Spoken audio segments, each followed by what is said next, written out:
पंजाबमध्ये माजी उपमुख्यमंत्री तथा शिरोमणी अकाली दल या पक्षाचे अध्यक्ष सुखबीर सिंग बादल यांच्यावर गुरुवारी दुपारी नांदेडमध्ये जीवघेणा हल्ला करण्यात आला। नांदेडमधील गुरुद्वारा माता साहिब परिसरात आरोपी जसपाल सिंह या सेवादारानेच त्याच्या कृपाने म्हणजेच खंजरने हल्ला केला। आरोपीने आपली कृपान काढून बादल यांच्या छातीवर वार केला, पण सुखबीर बादल यांनी आपला हात पुढे केला आणि वार हातावर झेलला। आरोपीला छातीत कृपाणू खुपसून सुखबीर बादल यांना संपवायचं होतं, पण या हल्ल्यात बादल यांच्या उजव्या हाताला 5 सेंटीमीटरचा कट पडला असून त्यावर शस्त्रक्रिया करण्यात आली आहे। सध्या त्यांची प्रकृती स्थिर असून शुक्रवारी सकाळी त्यांना पंजाबसाठी एअरलिफ्ट करण्यात येणार असल्याची माहिती समोर आली होती। या घटनेचा शीख समुदायाने निषेध केला असून पंतप्रधान नरेंद्र मोदी तसेच महाराष्ट्राचे मुख्यमंत्री देवेंद्र फडणवीस यांनी सुखबीर सिंग बादल यांच्यासोबत फोनवर चर्चा केली। दरम्यान बादल यांच्यावर जीवघेणा हल्ला होत असताना महाराष्ट्र पोलिसांच्या स्पेशल प्रोटेक्शन युनिटचे पोलीस निरीक्षक संतोष केंद्रे यांनी स्वतःच्या जीवाची पर्वा न करता जे धाडस दाखवलं त्याची आता देशभरात चर्चा होतीये।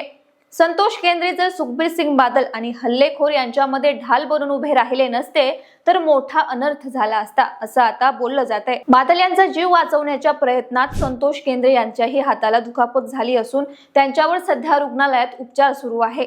या पार्श्वभूमीवर बादल यांच्या पत्नी माजी केंद्रीय मंत्री तथा खासदार हरसिमरत कौर बादल यांनी संतोष केंद्रे यांची रुग्णालयात जाऊन भेट घेतली आणि त्यानंतर त्यांनी आपल्या सोशल मीडिया अकाउंटवर भावनिक पोस्ट केली। ती पोस्ट सध्या चांगलीच व्हायरल होतीये। पोलीस निरीक्षक संतोष केंद्रे यांच्याबद्दल त्या काय म्हणाल्या, सुखबीर सिंग बादल यांच्या सोबत घडलेली सगळी घटना काय आहे, आरोपी जसपाल सिंग कोण, महत्त्वाचं म्हणजे त्याने हा हल्ला का केला, सगळं काही व्हिडिओच्या माध्यमातून समजून घेऊया। नमस्कार, मी गीतांजली आणि आपण पाहत आहात दे दणका। मंडळी, सुखबीर सिंग बादल यांच्यावर जीवघेणा हल्ला होण्याची ही काही पहिलीच वेळ नाहीये। याआधी डिसेंबर 2024 मध्ये देखील पंजाबच्या अमृतसर येथील ऐतिहासिक सुवर्ण मंदिराच्या प्रवेशद्वारावरच त्यांच्यावर गोळीबार करण्याचा प्रयत्न झाला होता। खलिस्तानी दहशतवादी नारायण सिंग चोडा याने तो गोळीबार केला होता, पण सुरक्षा रक्षकांनी दाखवलेल्या तत्परतेमुळे या हल्ल्यात ते थोडक्यात वाचले होते। तेव्हापासूनच त्यांच्या सुरक्षेत मोठी वाढ करण्यात आली होती। त्यांना Z+ सुरक्षा प्रदान करण्यात आलेली आहे। दरम्यान बुधवारी 12 ऑगस्टला सुखबीर सिंग बादल हे पत्नी खासदार हरसिमरत कौर बादल आणि 2 मुलींसह 2 दिवसांसाठी दिल्लीहून नांदेडला आले होते। गुरुवारी 1:30 वाजता ते मुकुट येथील गुरुद्वारा माता साहिबचे दर्शन घेतल्यानंतर पायऱ्यांवरून खाली उतरत होते। त्याचवेळी सेवादार जसपाल सिंग त्यांच्या दिशेने आला आणि सरेंडर सरेंडर असं ओरडला। त्याच्या हातात खंजर दिसताच पोलिसांनी तात्काळ हस्तक्षेप केला, पण तोपर्यंत सुखबीर बादल यांच्यावर खंजरचा पहिला वार झाला होता। छातीवर होणारा तो वार सुखबीर बादल यांनी आपल्या उजव्या हातावर झेलला, तर आरोपी दुसरा वार करणार तेवढ्यात त्या ठिकाणी सुरक्षेसाठी तैनात असलेले पोलीस निरीक्षक संतोष केंद्रे यांनी क्षणाचाही विलंब न करता हल्लेखोराला रोखलं। सुखबीर बादल आणि हल्लेखोर या दोघांच्या मध्ये ढाल बनून संतोष केंद्रे उभे राहिले आणि आरोपीचा हल्ला त्यांनी परतवून लावला। संतोष केंद्रे यांनी आरोपीच्या खंजरचा दुसरा वार स्वतःच्या हातावर झेलला, ज्यात त्यांच्या हाताला गंभीर दुखापत झालीये, पण जीवाची पर्वा न करता केंद्रेंनी हल्लेखोराला पकडून ठेवलं। नंतर इतर सुरक्षा रक्षकांनी आरोपी जसपाल सिंगला ताब्यात घेतलं, तर या हल्ल्यात जखमी झालेले सुखबीर बादल आणि संतोष केंद्रे या दोघांनाही लागलीच नांदेड शहरातील यशोशाही हॉस्पिटलमध्ये दाखल करण्यात आलं। त्या ठिकाणी त्यांच्यावर यशस्वीपणे उपचार करण्यात आले।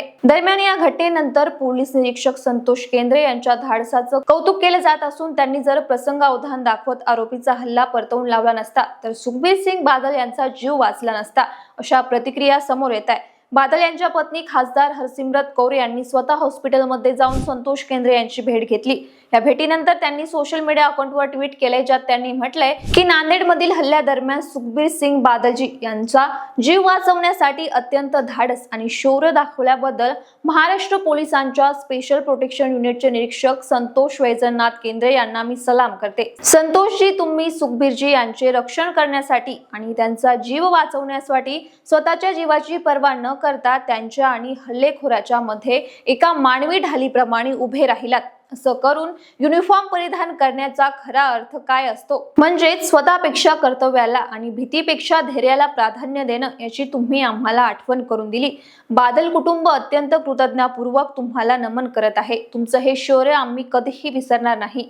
वाहेगुरु तुम्हाला झालेल्या दुखापतीतून लवकरात लवकर बरं करो, तुम्हाला चांगलं आरोग्य मिळो हीच प्रार्थना. तसेच आम्हाला दिलासा देण्यासाठी अहोरात्र सेवा करणाऱ्या यशोशाही हॉस्पिटलमधील डॉक्टर आणि संपूर्ण कर्मचाऱ्यांचेही मी विशेष आभार मानते. अशा शब्दात हरसिमरत कौर बादल यांनी आपल्या भावना व्यक्त केल्या. काही मीडिया रिपोर्ट्सनुसार तर संतोष केंद्रे यांनी दाखवलेल्या धाडसाबद्दल हरसिमरत कौर यांनी त्यांना 5 लाख रुपयांचं बक्षीस दिल्याचंही सांगण्यात येत आहे. बाकी सुखबीर सिंग बादल यांच्यावर ज्या आरोपीने जीवघेणा हल्ला केला तो जसपाल सिंग आहे कोण आणि त्याने हल्ला का केला तेही जाणून घेऊया. तर 62 वर्षीय आरोपी जसपाल सिंग पुण्याचा असून मागील 2 वर्षांपासून तो नांदेडमधील गुरुद्वारा माता साहेब या ठिकाणी सेवादार म्हणून काम करत होता. तो BCom LLB असा उच्च शिक्षित असून त्याने वकिलाची काम केल्याचंही बोललं जात आहे. पंजाबचे माजी उपमुख्यमंत्री आणि शिरोमणी अकाली दलाचे प्रमुख सुखबीर सिंग बादल यांच्यावरती हल्ला केल्यानंतर पोलिसांनी जसपाल सिंगला तात्काळ अटक केली. त्याच्यावर मुदखेड पोलीस ठाण्यात गुन्हा दाखल करण्यात आला असून मुख्यमंत्री देवेंद्र फडणवीस यांनी या प्रकरणी उच्चस्तरीय चौकशीचे आदेश सुद्धा दिले. सध्या नांदेड पोलीस ATS आणि IBAच्या पथकाकडून जसपाल सिंगची कसून चौकशी सुरू आहे. या घटनेमागे आरोपीचा उद्देश काय होता, या घटनेत कोणती संघटना सहभागी आहे का किंवा इतर काही कारण आहे याचा शोध पोलिसांकडून घेतला जातोय. आरोपीने प्राथमिक चौकशी मला वाटलं म्हणून मी त्यांच्यावर हल्ला केला अशी मोघम प्रतिक्रिया दिली होती. त्यानंतर झालेल्या चौकशीतून अशी माहिती समोर आली आहे की आरोपी हा पंजाबमधील अंमली पदार्थाच्या समस्येमुळे संतप्त होता म्हणून त्याने सुखबीर बादल यांच्यावरती हल्ला केला असं नांदेडच्या एसपींनी सांगितलंय. तर या हल्ल्याच्या कारणासंदर्भात आम आदमी पक्षाने महत्त्वाचा दावा केलाय. आपने म्हटलंय की कोणत्याही व्यक्तीवरील हल्ल्याचं समर्थन केलं जाऊ शकत नाही आणि धार्मिक स्थळांवरील हिंसाचाराला तर अजिबात स्थान नाही. पण 2015 मध्ये धार्मिक ग्रंथाची विटंबना आणि त्यानंतरच्या निदर्शनांवर झालेल्या गोळीबारामुळे ज्या भावना व रोष निर्माण झाला होता त्याची धग अजूनही शीख समुदायात शिल्लक आहे अशी प्रतिक्रिया आपने दिली आहे. मंडळी, सुखबीर सिंग बादल यांच्या हल्ल्याच्या देशभरातून निषेध व्यक्त केला जातोय. त्यांच्या शिरोमणी अकाली दलाकडून हा हल्ला गुप्तचर यंत्रणेचं अपयश असल्याची टीका करण्यात आली आहे. तसेच या प्रकरणात CBI चौकशीची देखील मागणी करण्यात येते. दरम्यान आरोपी जसपाल सिंगच्या चौकशीतून या हल्ल्याच्या संदर्भात आणखी काही महत्त्वाचे खुलासे समोर येतात का ते पाहणं आता महत्त्वाचं असेल. बाकी भविष्यात जेव्हा जेव्हा या हल्ल्याचा संदर्भ दिला जाईल तेव्हा महाराष्ट्र पोलीस दलातील संतोष केंद्रे या धाडसी पोलीस अधिकाऱ्याचाही उल्लेख होईल एवढं मात्र नक्की आहे. आता यावरच्या तुमच्या काही प्रतिक्रिया असेल तर आम्हाला व्हिडिओच्या कमेंट बॉक्समध्ये नक्की कळवा आणि अशाच माहितीसाठी आमच्या चॅनलला फॉलो आणि सबस्क्राईब करायला विसरू नका.